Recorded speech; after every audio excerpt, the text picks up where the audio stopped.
Bien, sin más preámbulo, daremos inicio a esta jornada.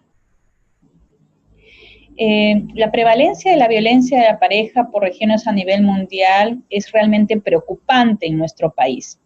En nuestro país el 33.1% llega a ser la media de tasas de agresiones en violencia hacia las parejas, muy por encima del promedio de las regiones de las Américas según la OMS, llegando a ser en nuestra región latinoamericana 29.8%.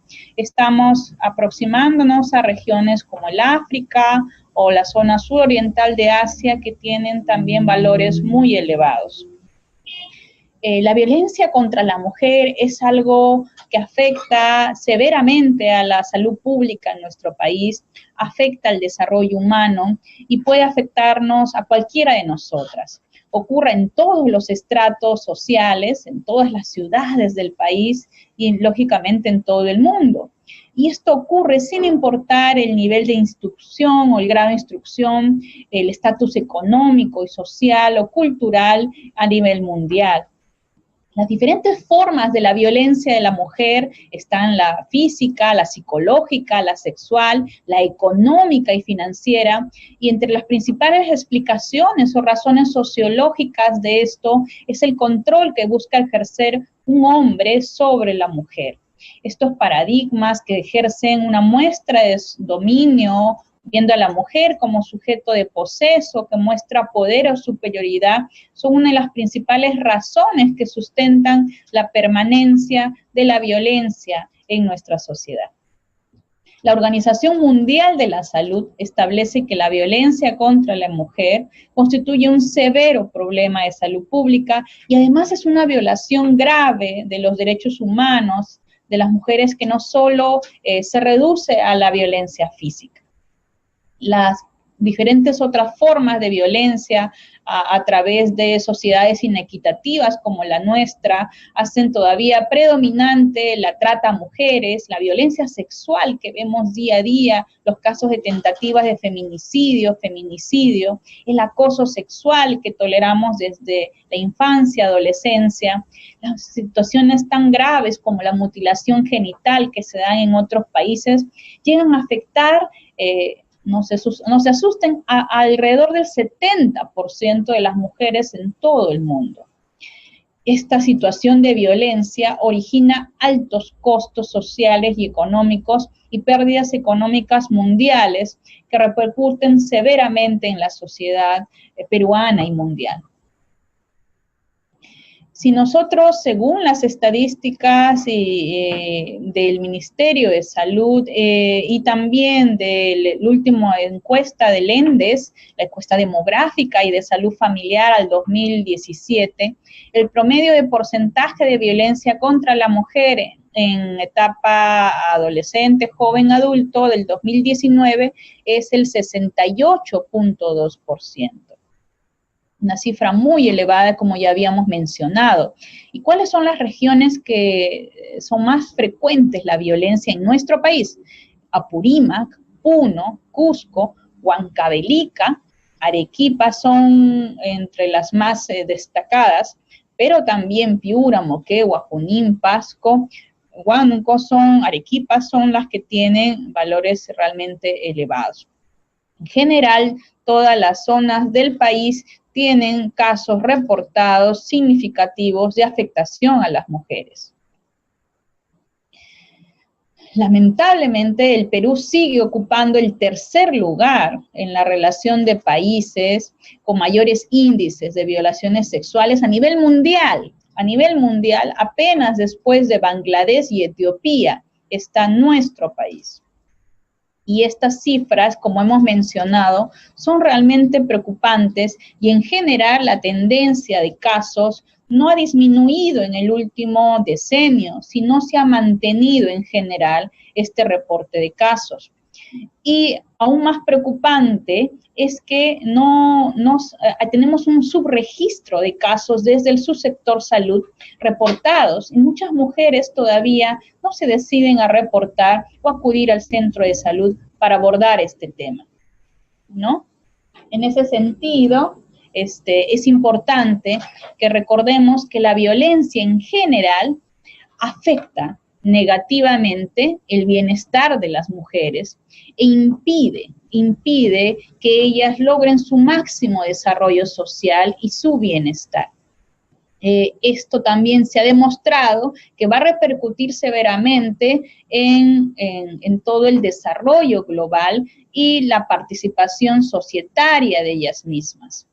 La violencia impacta en general no solo en la persona que sufre violencia, sino también en todo su grupo familiar, en toda esa familia que tiene que sobrevivir a las secuelas de esa violencia, a la comunidad que vive esa situación y al país globalmente. He ahí la importancia que todos tomemos conciencia de esta situación y activemos nuestra sensibilidad social para resolver más estos casos. ¿Cómo es la situación de la violencia en su país, en su contexto? ¿Cómo es en Lima? ¿Cómo es en las regiones donde ustedes están trabajando?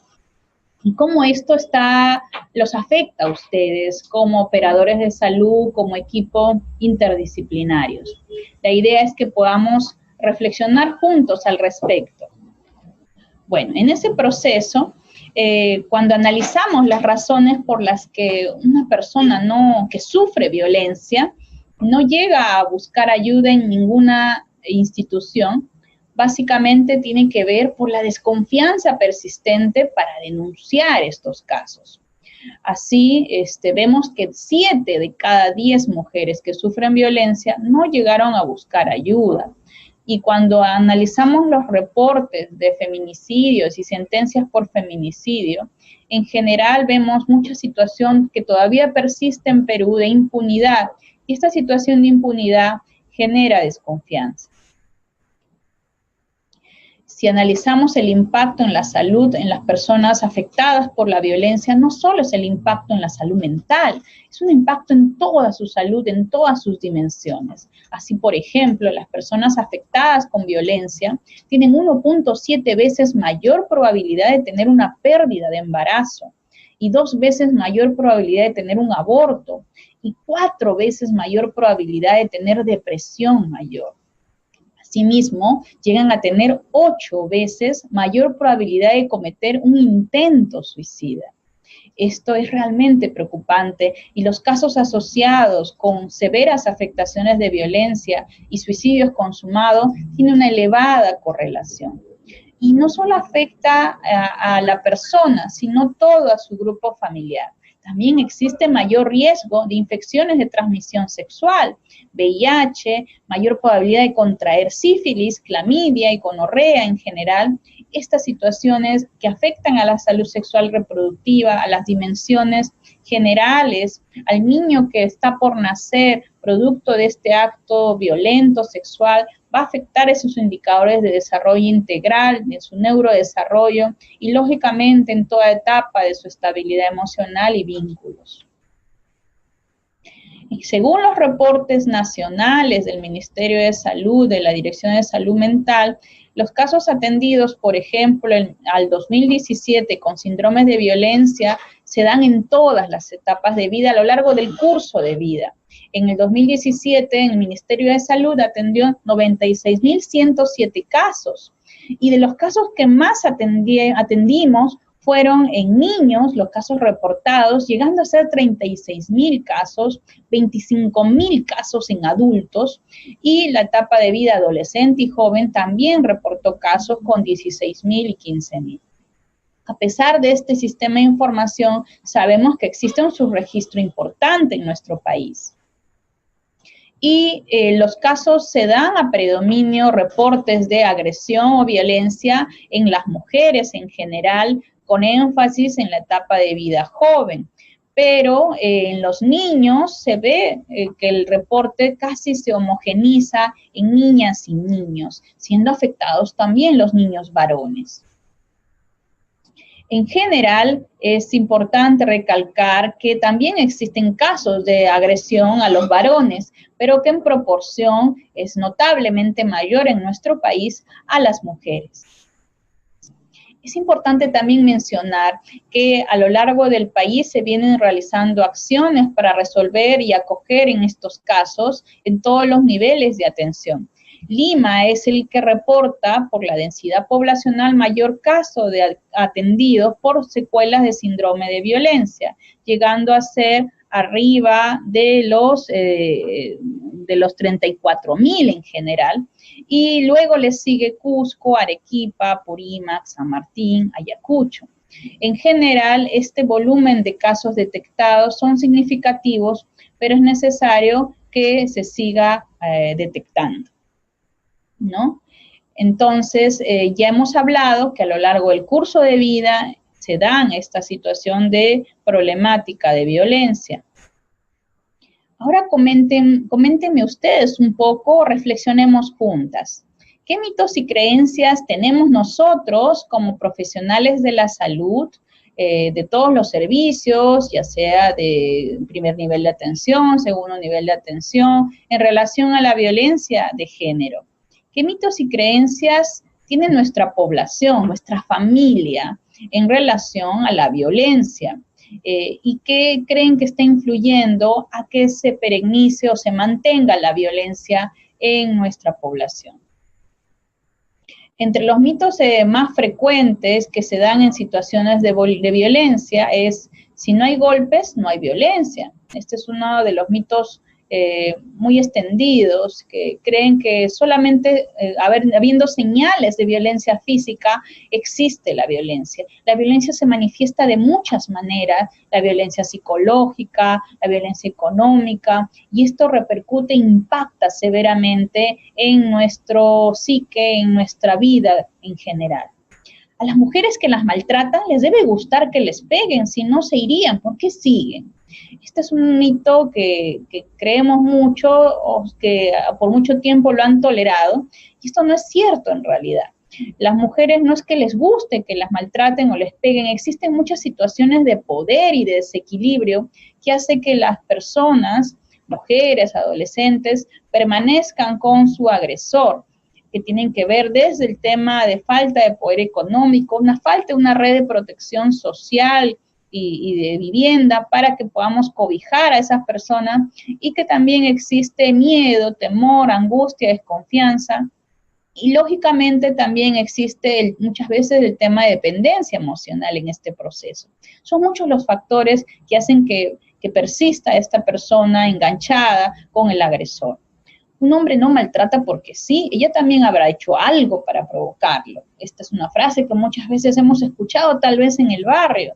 No es cierto. No porque una mujer use falda, use un escote, es digna de ser agredida sexualmente o debe ser tolerado. Ninguna situación permite que se llegue a dar un acto violento o una agresión. Esta creencia errónea que está en la representación social de muchos varones o muchas personas, simplemente lo que hace es minimizar y justificar los actos de violencia. Muchos agresores sexuales, muchos agresores piensan que los hombres pues maltratan por una justificación. Otros creen que maltratan lo hacen porque tienen tal vez algún problema, tal vez están consumiendo alcohol u otras drogas. No necesariamente las personas que agreden a otra persona tienen un trastorno mental o un problema de salud mental. Puede dar en determinadas situaciones una persona mayormente sin un desequilibrio específico, puede llegar a tener incluso un acto violento, porque va más allá de un problema, un trastorno mental o una etiqueta. Tiene que ver con un sistema de creencias erróneo que es tolerado sociedad por sociedad, generación tras generación. Y esto hace que se permanezca y se tolere la violencia justamente hacia las mujeres, visto como personas débiles, sumisas y que deben tolerarse. Entonces, en general, hemos visto y hemos hablado en esta introducción aspectos significativos sobre la violencia y hemos hablado de algunos mitos y creencias sobre la violencia. Ahora hablemos un poco sobre cómo vienen abordando la resolución de casos de violencia que acuden a sus establecimientos. ¿Qué barreras cuentan en su red, en nuestra red, para el cuidado integral de las personas afectadas por la violencia? Es importante mencionar que existe a través del Ministerio de Salud una norma que pauta la guía técnica para la atención de salud mental a mujeres en situación de violencia ocasionada por la pareja o expareja. Y esta tiene una regulación a través de una resolución ministerial. En general, en esta guía y las recomendaciones de la Organización Mundial de la Salud y de los diferentes documentos técnicos a nivel mundial, Naciones Unidas, ONU Mujeres, es que el énfasis en que todo el equipo de salud nos entrenemos en un adecuado abordaje comunicacional efectivo. Las premisas relacionales para una comunicación eficaz son fundamentales. Por ejemplo, muchas veces en la consulta ya dejamos de presentarnos siquiera y no explicamos a nuestros usuarios nuestra tarea en general. En los casos de violencia, la persona que está vulnerada tiene que ser acogida doblemente y tiene que haber una auténtica escucha activa. Esto implica que nosotros mostremos interés auténtico, no ignorar. Implica que desarrollemos nuestro sentido empático continuamente. Implica que trabajemos desde el respeto a la persona que ha sufrido un acto de violencia. Implica que esté centrado en esa persona y no solo en los síntomas. Implica que tengamos que sugerir y plantear un consenso de intervenciones y dar un apoyo emocional continuo, no solamente una única vez, sino centrarnos en las necesidades de esa persona, escuchándola en su idioma, hablando su idioma, comprendiendo sus necesidades y acompañándola durante todo ese proceso, no solo una única vez. Entonces recuerden, no solamente una persona que ha sufrido un acto de violencia tiene daño o tiene afectación negativa. Esa persona es un ser importante, valioso, que tiene aspectos significativos, positivos, sanos de su vida emocional. Es necesario encontrarlos, validarlos y sostenernos en estos aspectos sanos de su vida emocional. Tenemos que identificar la presencia de la violencia también que se den en otros miembros del hogar, de la familia, que pueden estar expuestos a una situación de riesgo y es necesario identificarlo rápidamente. Recuerden también, sobre todo según la nueva normativa, a todos los operadores de salud que debemos hacer la denuncia en caso identifiquemos una situación de violencia que puede poner en riesgo a la persona. No es necesario ya actualmente hacer la audiencia especial de ratificación pericial. Entonces, esto es importante con las sendas descripciones que hagamos en nuestras historias clínicas, en nuestros informes médicos, psicológicos del equipo, van a contribuir a todo el proceso de la prueba. Es importante esto porque todavía existen muchos temores de los operadores de salud en todos los niveles de atención de no denunciar y por ello podemos no activar una red de protección intersectorial importante que involucre a comisaría, Ministerio Público, para darle seguridad a esa mujer violentada, que puede llegar incluso a darse el feminicidio o la tentativa de feminicidio. Debemos siempre, en toda resolución de caso de violencia, incluir acciones intersectoriales. No debemos trabajar solos. Trabajar solo como subsector salud no va a asegurar un auténtico involucramiento y resolución de las necesidades de la mujer afectada por la violencia. Necesitamos involucrar acciones intersectoriales y mejorar la articulación intrasectorial.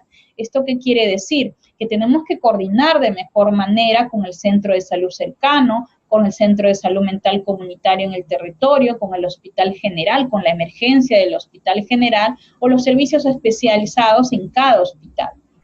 Es necesario todo ello para realmente dar una atención integral. Las necesidades van a ser complejas y múltiples siempre, y no solamente va a requerir una visita o pocas visitas, va a requerir que analicemos una y otra vez el caso. Existen muchos, según la norma técnica, muchos signos, actitudes y comportamientos de alerta ante una posible situación de violencia por la pareja o expareja. Por ejemplo, en el caso más evidente, mujeres con lesiones, que tal vez narran los hechos y no concuerdan con lo que narran o no tienen una clara explicación del origen de las lesiones, podríamos pensar que tal vez está siendo violentada. Tal vez si demoran, después que sufrió un accidente y demoran en acudir a la consulta, tal vez por temor, debemos sospechar que alguien la ha agredido, su pareja o algún miembro de la familia. Si hay historias de accidentes frecuentes sin explicación aparente, si vemos huellas de golpes y hematomas, es evidente que hay que sospechar si esa persona está siendo vulnerada o afectada. Si tal vez hay lesiones antiguas no tratadas junto a lesiones nuevas, también tenemos que pensar que sigue siendo violentada o ya es violentada crónicamente. Pero muchas veces también vemos casos en la consulta que no tienen evidentemente la mujer lesiones en el cuerpo, pero hay signos indirectos que debemos siempre sospechar en todos los niveles. Así, por ejemplo, toda persona que tiene dolor en el cuerpo, que tiene síntomas de ansiedad, angustia, toda mujer que tenga intentos suicidas, que esté consumiendo alcohol en cantidades incrementándose o cualquier otra droga, que tiene ITS a repetición o problemas disfuncionales en el aparato ginecológico, debemos siempre descartar que esté sufriendo de violencia en general. Si tal vez tiene problemas obstétricos recurrentes y esté cambiando sus emociones y esté teniendo reacciones descontroladas, de agresividad sin causa aparente, o tal vez está siendo evasiva, no, se está aislando, está muy atemorizada, o tal vez está muy dependiente de su pareja y que acude con ella a la consulta y que es evidente que no quiere hablar delante de la pareja, debemos sospechar que esté siendo violentada. Si tiene una actitud ansiosa, triste, decaída, refiere una y otra vez sentirse torpe, incapaz, desvalorándose a sí misma, debemos sospechar que esté siendo violentada y esto mellando a su autoestima. Si tal vez tiene consultas frecuentes al centro de salud, pero no explica qué tiene, tal vez esté indirectamente queriendo buscar apoyo y no se decide a contarlo al equipo de salud. Si tal vez se está retrasando en citas sin justificación lógica o comienza tarde su atención prenatal, siempre debemos sospechar que tenga alguna afectación de violencia. Cuando analizamos todo el curso del abordaje en salud de las secuelas por la violencia, debemos partir, como ya hemos dicho, de un involucramiento activo del equipo, un alto trato digno y una acogida emocional significativa. Eso implica que hagamos una escucha activa, auténtica. ¿Qué es una escucha activa? Implica no solamente oír y estar pasivos, implica realmente conectarnos con la otra persona, tener un contacto visual, no centrarnos en el interrogatorio con un listado de preguntas rutinarias y aburridas, sino implica mirar, empatizar y partir desde preguntas abiertas, cómo se siente, en qué le podemos ayudar, qué le está ocurriendo, y progresivamente, respetando esta confidencialidad, hablando sobre la persona, captando la comunicación no verbal como la comunicación verbal. Implica tener la predisposición auténtica de expresar los sentimientos y de facilitar la expresión de sentimientos a la persona que estamos acogiendo. Implica que percibamos e indaguemos poco a poco, en espiral, todos los factores o indicadores relacionados a la violencia en la persona y en el contexto específico que vive. Mantener esta actitud empática es realmente un desafío para los equipos de salud interdisciplinarios. Lamentablemente en la infraestructura muchas veces hay muchas interrupciones, muchas veces estamos agotados y con eso justificamos que no tenemos tiempo para escuchar realmente los casos de violencia, o más aún en algunos estudios del instituto mismo, hay un alto estigma de los propios profesionales de la salud para acoger casos de violencia. Y esto implica para muchos mayor tiempo, me voy a agotar, estar escuchando esto, es mejor ver casos más operativos o centrados en un órgano. Esto realmente vulnera los derechos de las mujeres violentadas. Las personas ya han sufrido bastante como para que además el operador de salud no quiera escucharles activamente o justifique sus salarios o su contexto específico personal. Las personas ya han sufrido y nuestro deber ser se centra en las necesidades de las personas que vienen a resolver sus casos a través nuestro. Es importante que hagamos sentir que las personas, la mujer, no es culpable de la violencia sufrida. Muchas de ellas tienen la creencia errónea que son culpables de todo, por su culpa ha pasado, tal vez realmente sí lo provoqué, tal vez no debía haberle dicho que no quería seguir con él, a pesar que ya no quería seguir con él, siguió y esta situación se fue agravando. Expresar claramente que nunca está justificada la violencia en ninguna situación es importante. Es importante escuchar y transmitir calidez. Abordar directamente el tema de violencia luego que ya se ha definido un vínculo terapéutico sólido y seguro. Es necesario que aceptemos la información que nos brinda la mujer, no hagamos gestos o indirectas como que no le creemos o empecemos a juzgarla o a dar detalles innecesarios cuando ella no lo quiere mencionar todavía. Hay que estar muy pendientes en nuestra comunicación no verbal y verbal para no generar temor a la revelación del abuso en estos casos.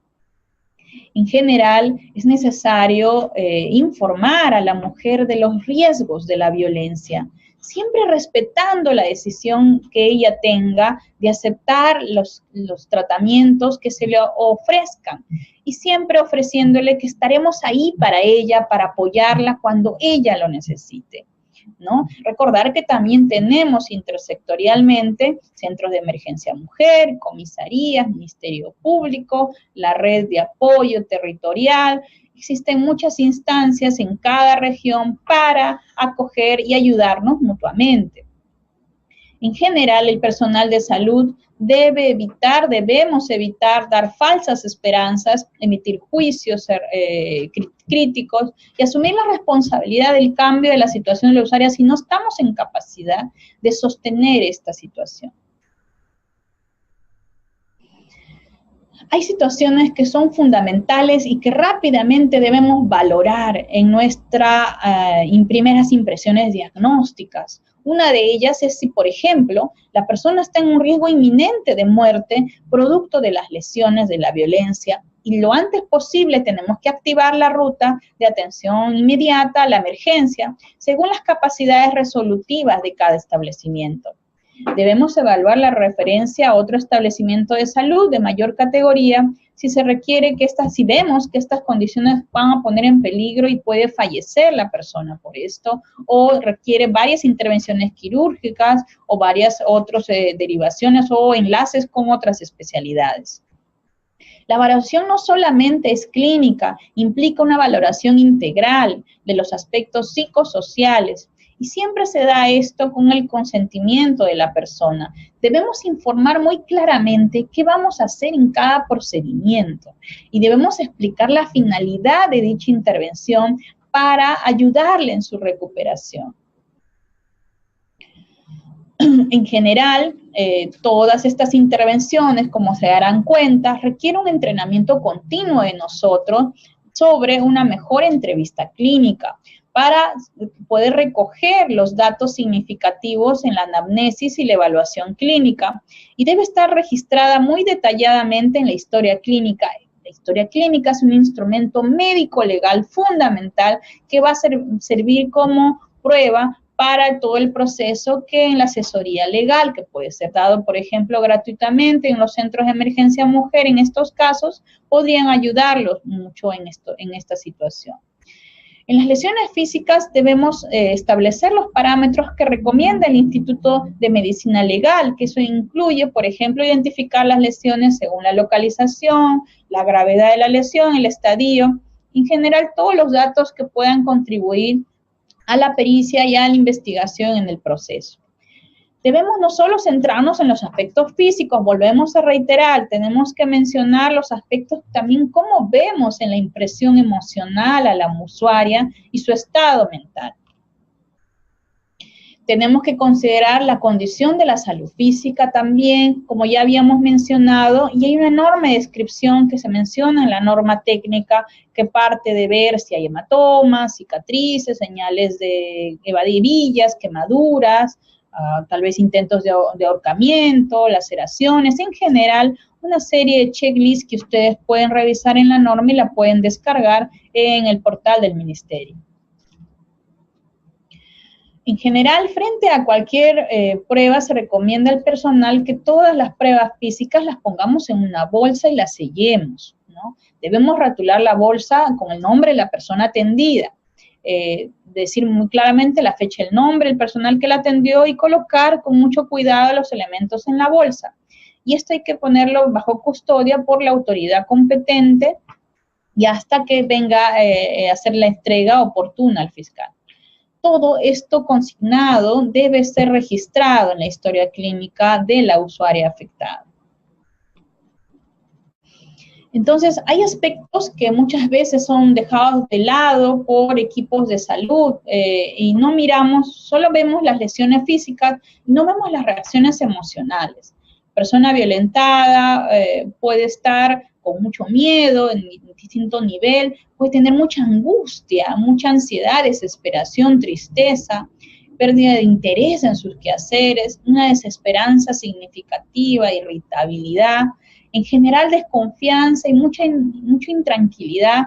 Todos estos indicadores que debemos tomar en cuenta desde las funciones biológicas en general, empeoramiento en la salud, tenemos que registrarlas en la historia clínica porque estos son datos relevantes para la intervención posterior.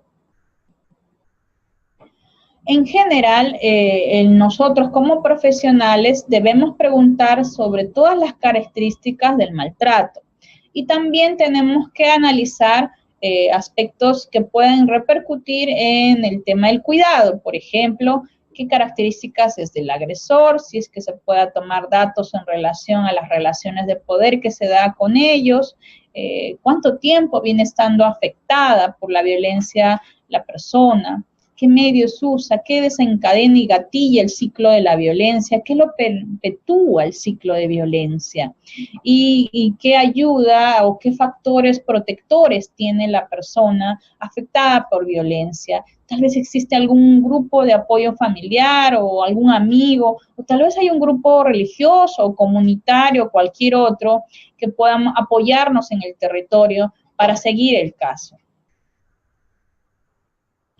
Entonces, esta evaluación en general nos define el nivel de riesgo en que se encuentra la mujer, que puede ser leve, moderado, severo. Estas fichas de valoración del riesgo también las usan el Ministerio de la Mujer, la comisaría, el Ministerio Público. Entonces, son fichas que podemos más o menos estandarizar según recomendaciones internacionales de si la valoración del caso es realmente severo, grave o más bien leve todavía.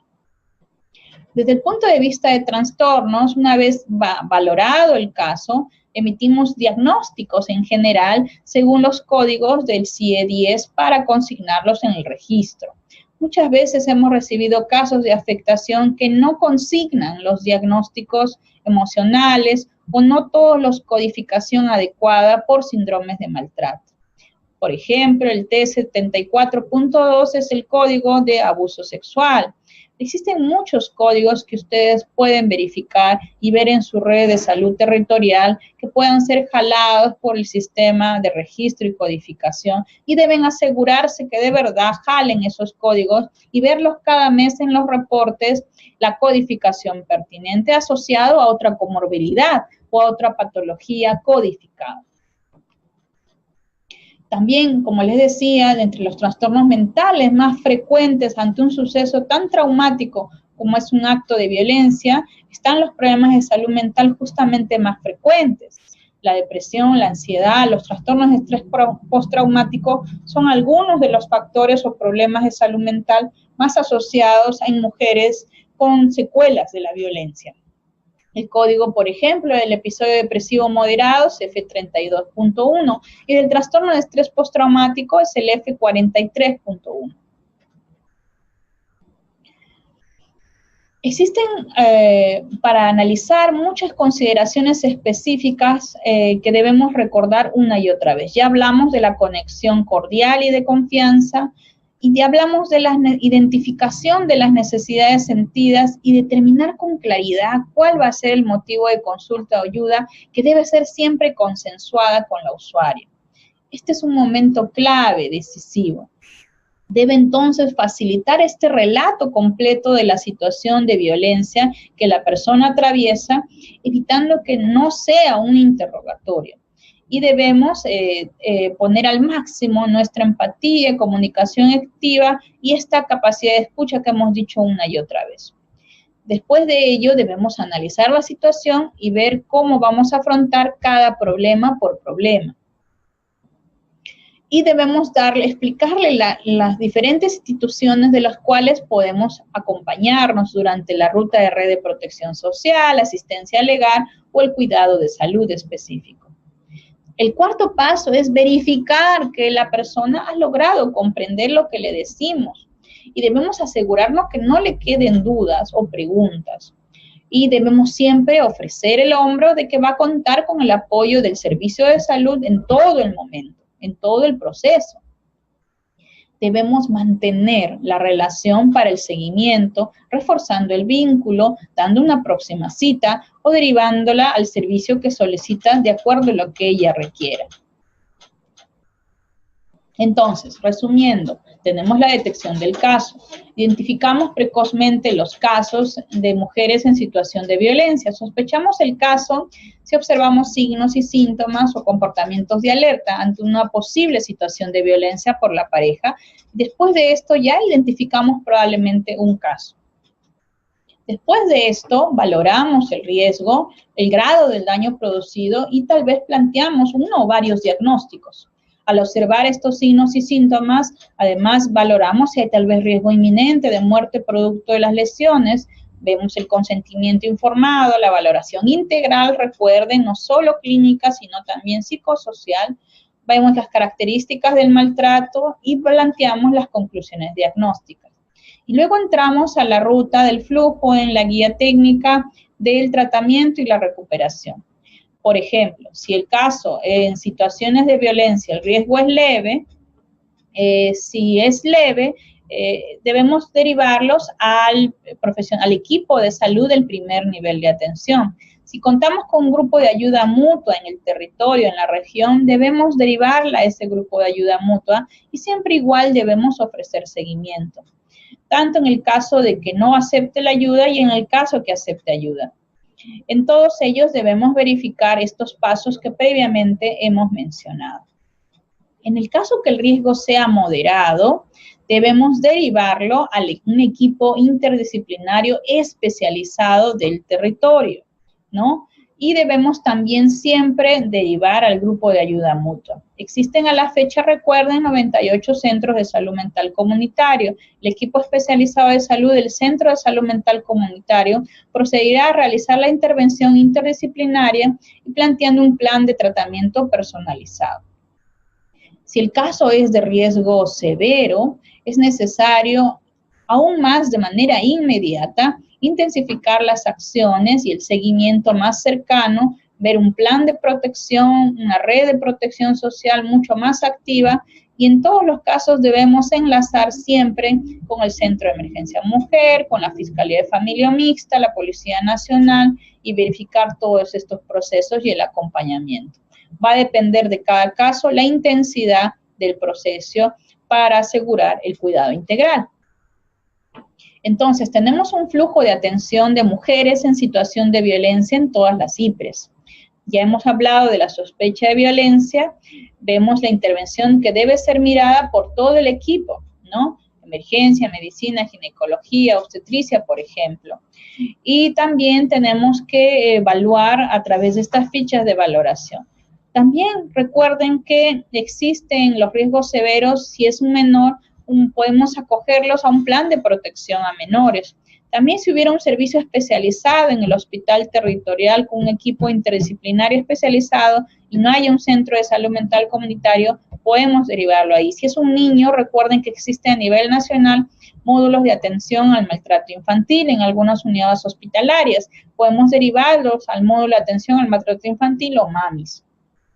En general, si se dan cuenta, esta intervención debe ser cercana y continua. ¿Cuáles son las preguntas para la detección de la violencia más frecuentemente que usamos? Son muchas, acá les dejamos algunas que ustedes pueden revisar, pero siempre empezamos con una pregunta abierta. ¿Cómo se siente con usted misma? ¿Se mantiene su apetito, sueño, deseo de realizar sus actividades como de costumbre? ¿Cómo está con su pareja, en sus relaciones cotidianas con su pareja? En sí, existe todo un listado de esto para pautar algunas recomendaciones e ir de las preguntas abiertas a ir poco a poco más cerradas para ir preguntando sobre esto a las personas. Esta es la ficha de evaluación de violencia de pareja o expareja que debemos llenar en cada establecimiento y cada unidad ejecutora debe lograr facilitarlas, implementarlas en las historias clínicas que valora el estado de la salud emocional, historia de maltrato, antecedentes, derivación, y esta es la ficha de valoración de riesgo que usamos en este proceso. Como ustedes verán, se incluyen aspectos ligados a los antecedentes, a las amenazas, si hay un control extremo tal vez hacia la pareja o expareja, qué circunstancias están agravando, y hay una puntuación si es leve, si es menor a 12, si es moderado, si es de 13 a 21, y un riesgo severo si es de 22 a 44. Entonces, todos estos factores, incluidos los de vulnerabilidad, van a ser importantes. Como les decía, es muy elevada la comorbilidad en casos de violencia con problemas de salud mental. Debemos usar en el primer nivel de atención los tamizajes o screening de preferencia usados por enfermeras, personal técnico, obstetriz, entrenado, como puede ser el audit para el consumo de alcohol, el SRQ, que puede ser usado por adolescentes, jóvenes y adultos, y el ASIS para detección de consumo de alcohol, tabaco y sustancias.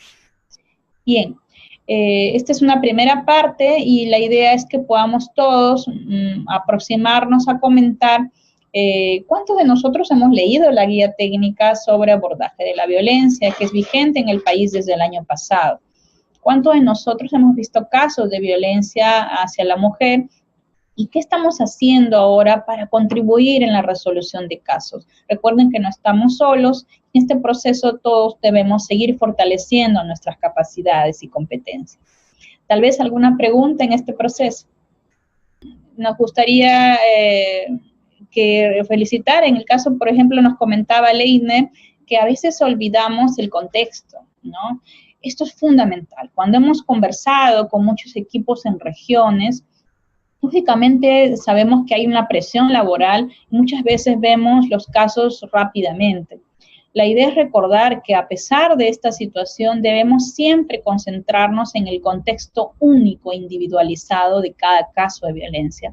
Ese contexto va a influir en el pronóstico, identificar esos factores o fortalezas, los factores perpetuantes que van a empeorar la resolución de casos, ¿no? La ficha de violencia de pareja está disponible, como les decía, ustedes googlean la norma técnica que les mencioné y ahí está disponible la guía técnica sobre abordaje de violencia y ahí están los anexos la ficha de violencia recomendada, ¿no?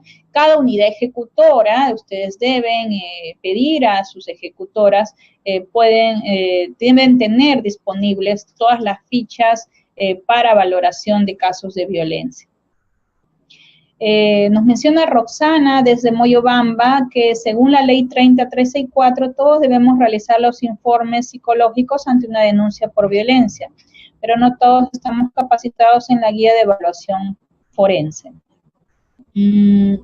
Es importante mencionar que la recomendación es que todos, siendo ya operadores de salud, funcionarios públicos, debemos seguir las guías técnicas nacionales y de salud pública.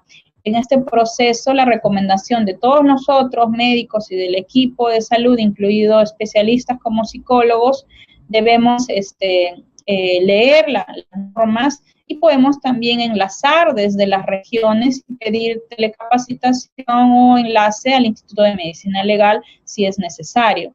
También existe el Ministerio Público, hay psicólogos forenses que pueden hacer entrenamiento en cada ejecutora, en cada direza o jereza, si es que ven que es muchas las dificultades para el tema de los peritajes psicológicos o el entrenamiento o valoración en estos casos. Recomendamos hacer ello en cada región, en este caso en Moyobamba.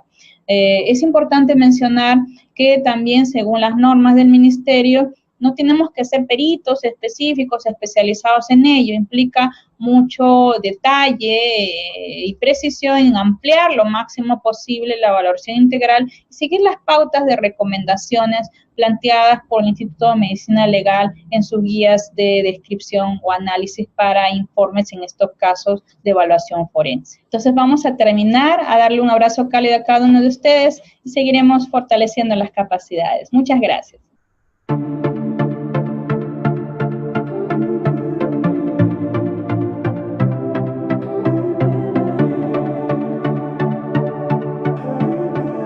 Gobierno del Perú. El Perú primero.